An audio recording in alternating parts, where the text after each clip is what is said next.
same lineup as yesterday? Yeah. I'll go to Tony Gilready, and then you, Tony Mancuso. Dick first, though, right? Yes, I'm sorry. Well, Andy, Patrick, then Dick. 3 minutes, Brian? 3? No, I lost mine. I had 3? No, I got one.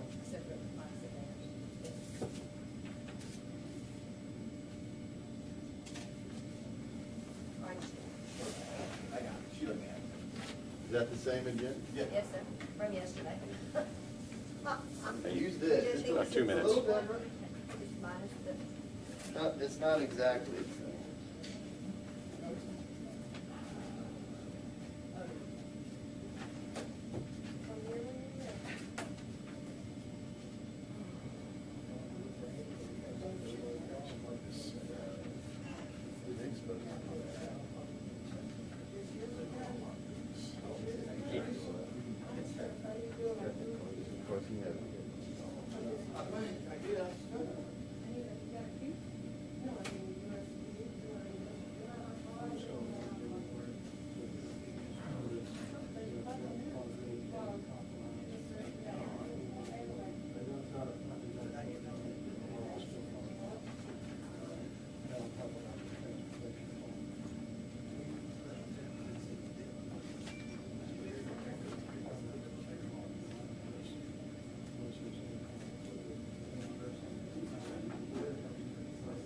I'm okay with that. They just come in and say,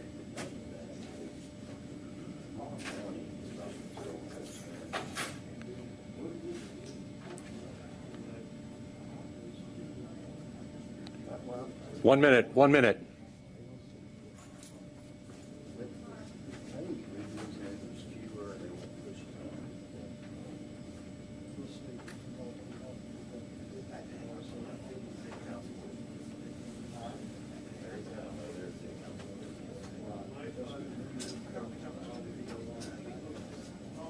Andy, you're gonna be first up.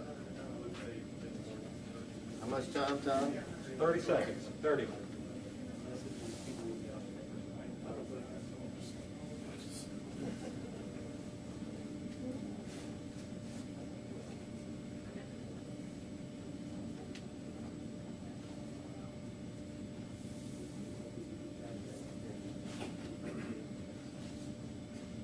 Ten.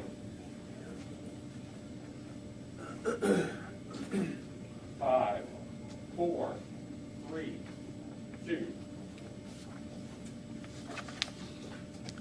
Good morning. Today is Thursday, October 8th, 11 a.m. This is the Calcasieu Parish public briefing for Hurricane Delta. I'm Brian Beam, Calcasieu Parish Administrator. We've got an update today. Obviously, Hurricane Delta continues to track toward the Gulf Coast. There has been some change in the forecast. We'll cover that and then also highlight some other things going on. But let's hear first from the National Weather Service directly, and we appreciate Andy Patrick being here today.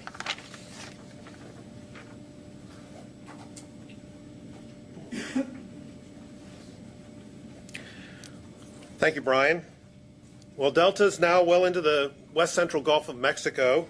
10 a.m. advisory had maximum sustained winds of about 105 miles per hour, Category 2.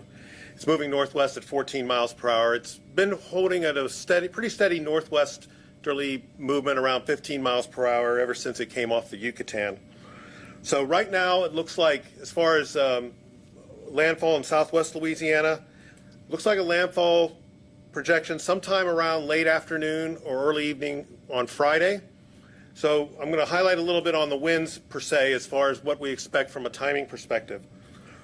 So we think the best opportunity for the tropical storm force winds to begin will likely be sometime around mid to late morning on Friday and then persist through the afternoon, starting off as wind gusts probably in the mid-morning or so, but then picking up during the afternoon hours. We think the best chance for the hurricane force wind potential will likely be sometime during the late afternoon or early evening. Perhaps we might see some gusts as early as mid-afternoon there up to that point as well. So right now, that's kind of our thinking as far as when we think the hurricane and tropical storm force winds will begin. As far as when they'll cease, we think probably about middle part of Friday evening around, let's say, 9, 10 o'clock. We think the window will close for that, and then we'll start seeing a rapid diminishing of winds, probably below tropical storm force, around the midnight time frame, we think. So right now, that's the potential for the winds. We're also expecting 5 to 8 inches of rain. We do have storm surge warnings in effect for coastal areas, but as far as Lake Charles is concerned, right now, we don't really expect a storm surge in itself in the city. However, if we do have the 5 to 8 inches, that combined with the storm surge could pose some water issues downtown. There's also going to be a threat for some isolated tornadoes as well. Probably a little on the low side, but right now it's certainly worth mentioning. So I'll be happy to take any questions.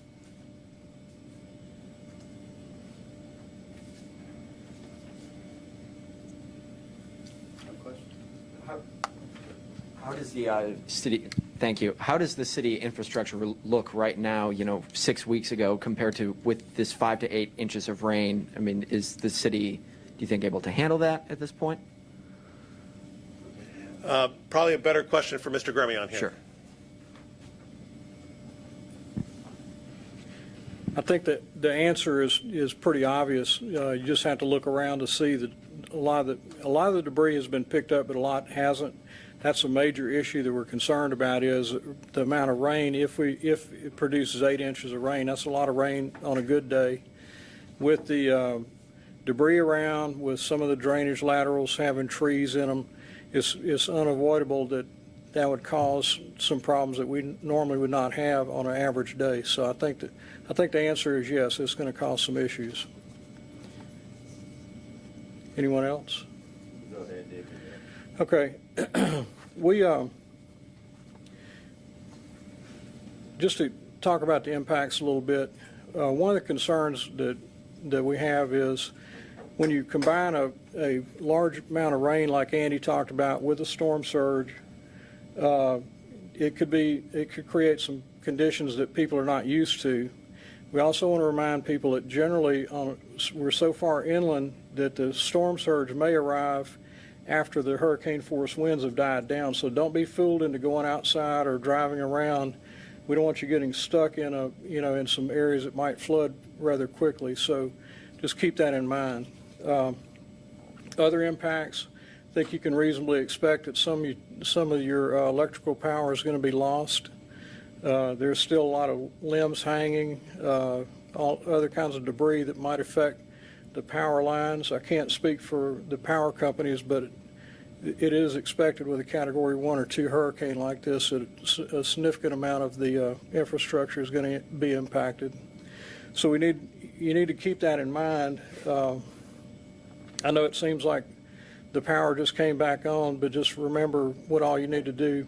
Clean out your refrigerator, particularly one of the issues that you need to think of. And anything, pick up debris, loose things in your lawn that may become a missile during a hurricane.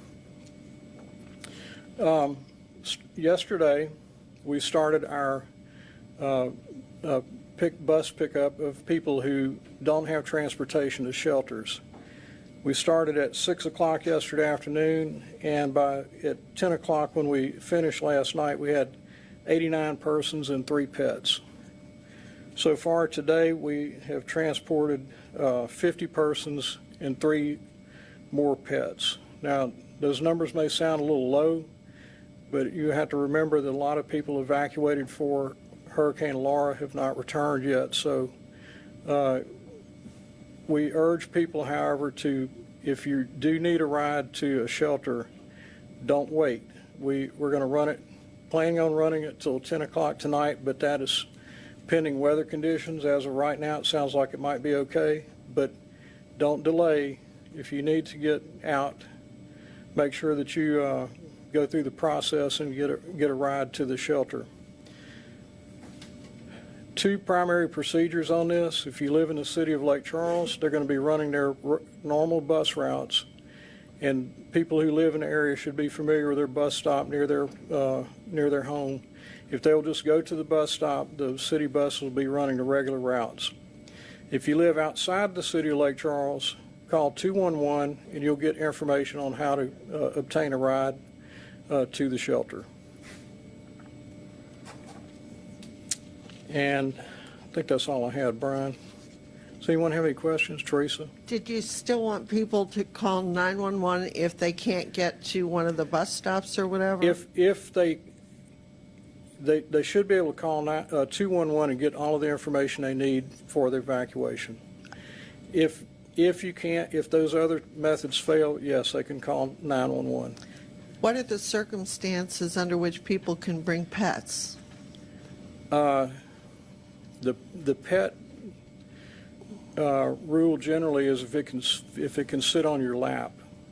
I can't say what we're doing about the big dogs. I'd have to get you or bigger pets. I'd have to get you an answer on that.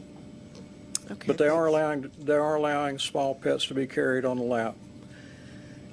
Do you know anything about the situation with respect to gas? I know last night there must have been 40 or 50 cars at one location, but then I found another where there was just a handful of cars, and then yet another where there were lots of people filling up, but apparently the demand was causing the gas to come out at a trickle, and it was taking like 20 minutes to fill up your tank. Yeah, I think the sheriff's probably going to have better information on that, but obviously, one of the first things we tell people to do that causes that is make sure that your car is full of gas in case you have to move quickly.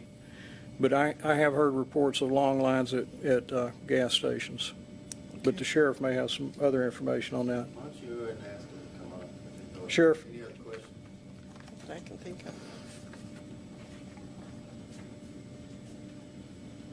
of.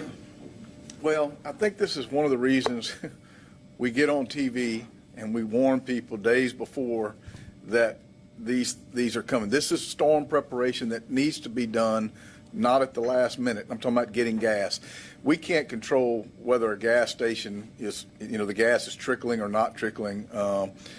That's just, I guess, supply and demand. I guess sometimes their system gets overloaded and that's a problem. But as far as getting gas and, people just gonna have to be patient now. We're at a time now that there's nothing we can do about long lines other than control traffic as best we can.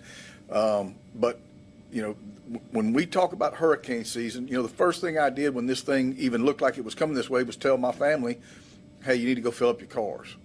And they didn't have to wait in line. So when we talk about storm preparation, anytime there's a threat to Louisiana, not necessarily to Lake Charles, let this, again, we learn lessons each time. Family members need to learn these lessons to be prepared and do these things ahead of time. And I'm not fussing or lecturing.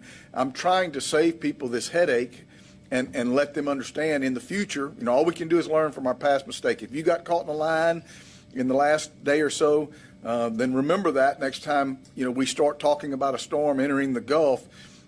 Top off your tanks. We tell our deputies, start topping off the tanks, keep them full because of this particular scenario. So I don't know why the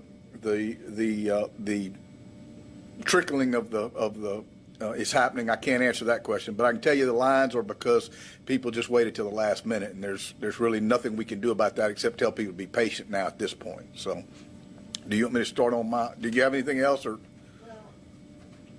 I don't know if, this is really a question, but I know that some people are topping off their tanks and some people are filling huge containers to run generators.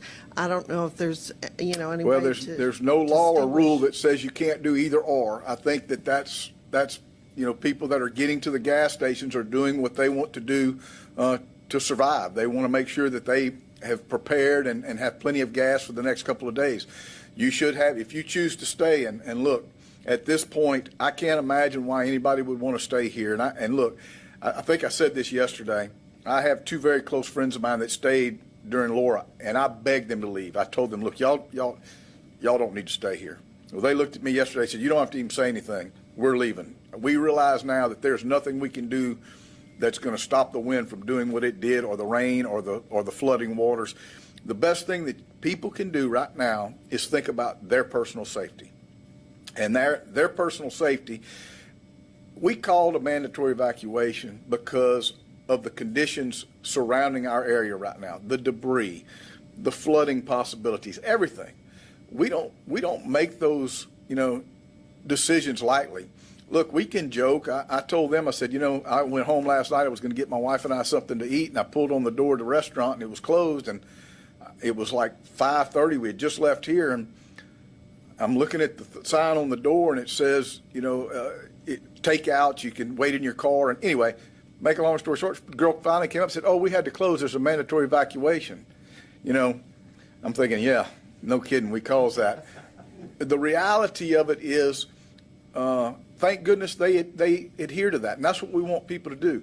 We debate and we talk about this sometimes for an hour or so before we make a decision, and we don't make it based on anybody's personal interest or insurance interest or anything like that. We do it on personal safety.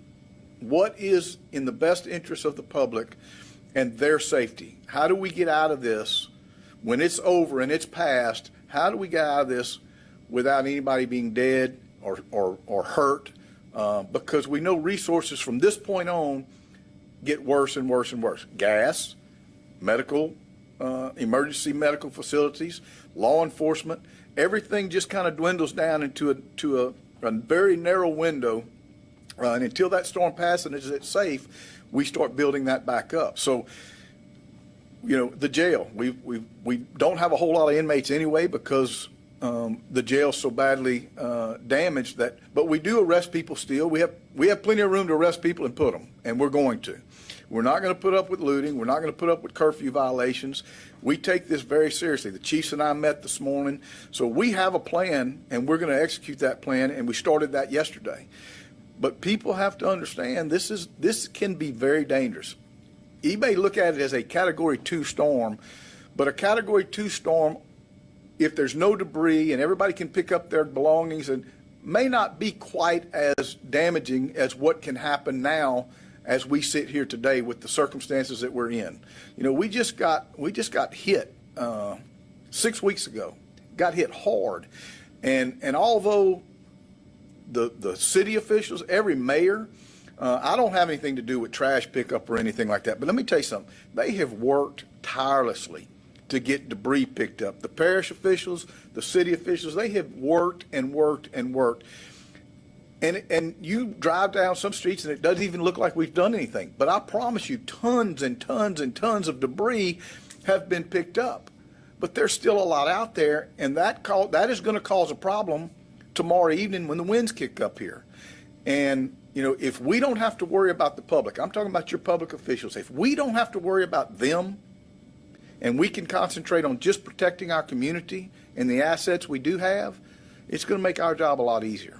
So we're going to go through this same routine. You know what? If you choose to say, we're not coming to your house and dragging you out. But be prepared to take care of yourself. We will not and may not be able to get to you. And that's a decision that each person in this community has to make for themselves. And that hurts me to say that because that's our job, is to protect people and get to them and to help them. So every fireman out there, every police officer, every nurse, every doctor that is normally there for you to protect you may not be able to do that for a certain period of time. So you have to understand that. We didn't cause that for you. Obviously, that's a choice you're going to make on your own. So I can't say it any plainer than that. And then for criminals, it doesn't get any lower than to prey on somebody in this type of situation. And if you do, we're not going to have very much sympathy for you.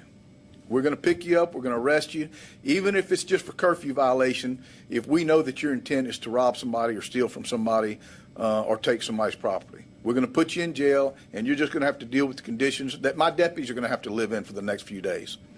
I don't feel sorry for them. And again, the chiefs and I met this morning, and we're going to have a very low tolerance after about 7 o'clock tonight. So there's a curfew. If people want to get out, they have plenty of time. And yes, they can leave when they get off work. We're not talking about the hardworking men and women that work at our industries and that are doctors and nurses and doctors that are working shifts and get off. We're not talking about them. They have a right to be on the road, and we understand that. We're talking about people that want to go and try to prey on people, and you know, we're not going to tolerate that. So, did I cover everything?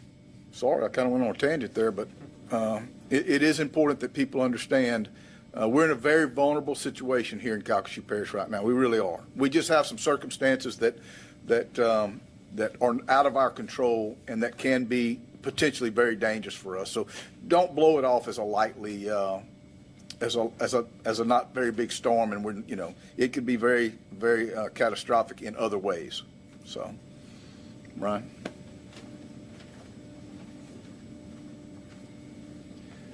Thank you, Sheriff. We've got a couple of other elected officials today. We want to hear from Tony Guillory, President of the Calcasieu Police District. Thank you, Brian. Look, as I stand up here asking you again to please leave town, I'm asking everyone again to please leave town. This is very important. We have, as the sheriff said and many other people said, there's going to be flooding. There's going to be high winds.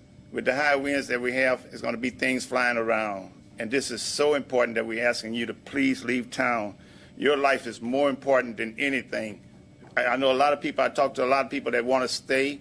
And for whatever reason you want to stay, it is not worth you staying. Some people said they want to stay because of security or whatever, but your life is more important than that. Again, I'm asking everyone to please leave. Please go out of town. This is very important. Thank you. Thank you, Brian.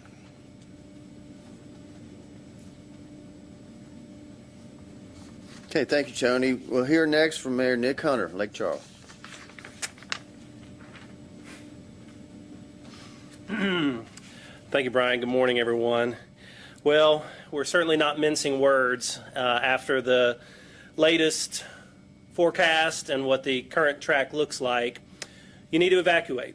You need to leave Southwest Louisiana. You need to leave Lake Charles.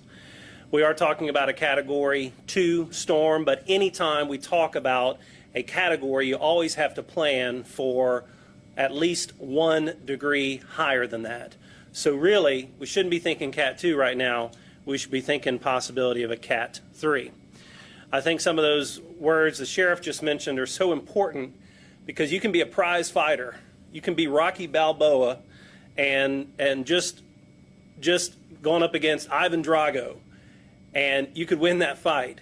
But then in 2 hours, if someone comes up against you again, you're going to be weakened. You're going to be vulnerable. And that's what we are right now. We just went up against the strongest hurricane to hit the United States of America, the 5th strongest hurricane to hit the United States of America in modern history. We just went up against the strongest hurricane to hit the state of Louisiana in 150 years. And here we are today. So you need to leave town. You need to get out of town. And today is that day. The window of opportunity is today. Thursday, October 8th is your opportunity, if you haven't left town, to get out of town, and you need to take advantage of that option. And we are providing that option for those that don't have the financial wherewithal to do it themselves, and we realize that. We realize there's a lot of people out there that don't have the financial wherewithal to pick themselves up right now and get out of town.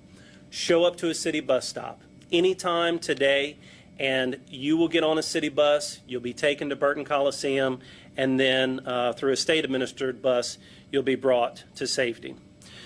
The commentary about storm surge and flooding is very important as well. Every storm has its own DNA. We've said that multiple times. But with the storm surge, what could happen is the storm goes through, and you might actually have a lag between the worst of the storm as far as the winds are concerned, and then when the storm surge starts to really elevate. That could happen in the middle of the night. That could happen in the middle of the night. And I'm not trying to be dramatic, but I want to paint a picture for you of deciding to stay home with your family, and in the middle of the night, you start to see floodwaters enter your house. That is a scary proposition. I'm a dad, and thinking about being in a home in the middle of the night with my kids and my wife and seeing floodwaters start to enter my home is a really scary thought.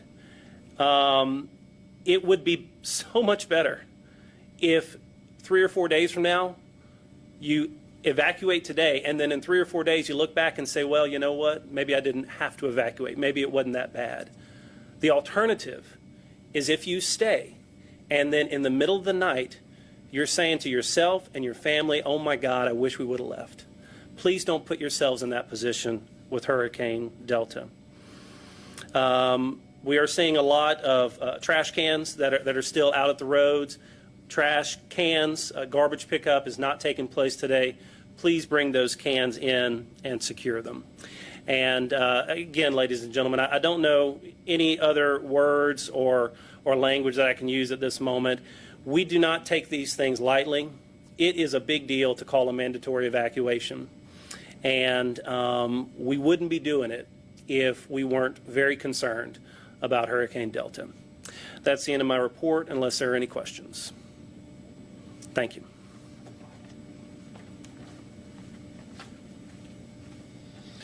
Thank you, Mayor.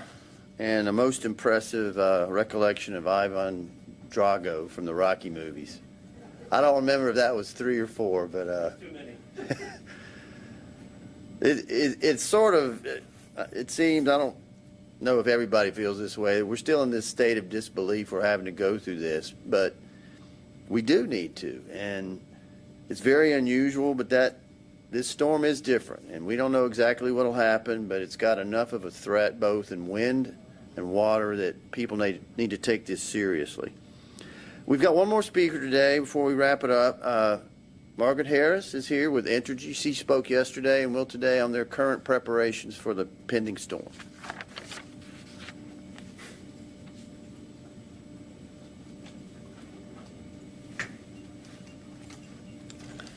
Good morning, viewers and elected officials, governmental leaders. Thank you for the opportunity to address all those here. I want to assure you that we are preparing and we are prepared to bring in a large storm team. We continue to assess the intensity of Hurricane Delta, as well as the size and as well as the path, to determine the numbers needed to respond. At the present, we're looking at a team of as many as 10,000 people, which would include distribution linemen, vegetation workers, logistics folks, and support staff. That team would be to respond to the entire storm. And as I mentioned, we do adjust those numbers, but we are in the process of doing just that, having those resources come and move our way. The storm restoration for us does begin with the scouting or the assessment piece that I've spoken about before. With the current situation with the debris that exists along the roadway that you've heard referenced several times, it's going to be important for us to do some of this work in the daylight to do it safely. Also, a reminder that once we complete that assessment and get a good handle on the materials needed, we have more and more bucket trucks in the area. We do not put those buckets up in the air at wind speeds of 30 miles an hour or greater, again, for the purpose of safety. There have been some rumors going around, I understand, and I've heard some of these in the past, that Entergy is going to turn off power to save transformers. That is not accurate at all. We are not turning off transformers to save equipment. We are not de-energizing an area for that purpose. So I want to reassure you, wherever that rumor is going around, that just isn't accurate. So as everyone's mentioned, safety is of the utmost importance. And that's the same theme that we have within our company, that there is nothing more important than the safety of you, our communities, our leaders, every person in this community, and every worker that comes in here to respond and to help restore and rebuild. And it's our intent to be very well prepared and to also hope for the very best for all of us. Thank you. question? Sure. As you were restoring power over the last 6 weeks, was any of your infrastructure made stronger and better able to tolerate something like this, or are we essentially where we were before Laura? So in our current restoration from Hurricane Laura, many of the facilities that were replaced, for example, some of the poles are a stronger class pole than they may have been in the past that would be more storm hardened. And so there is some equipment that will be stronger than maybe in the past. But at the same time, we don't have all the contingencies yet that we had pre-Laura. 'Cause even though we have power to most everyone who can take power in our area, especially if we've heard from them, we do not have all the contingencies in place or all the options that we normally have. So there's some very positive things about the restoration and rebuild that has already occurred that we hope all of us reap the benefit from, but we do not have the same level of contingencies. Anything else? On behalf of all of us at Entergy, thank you very much, and we will work together through this.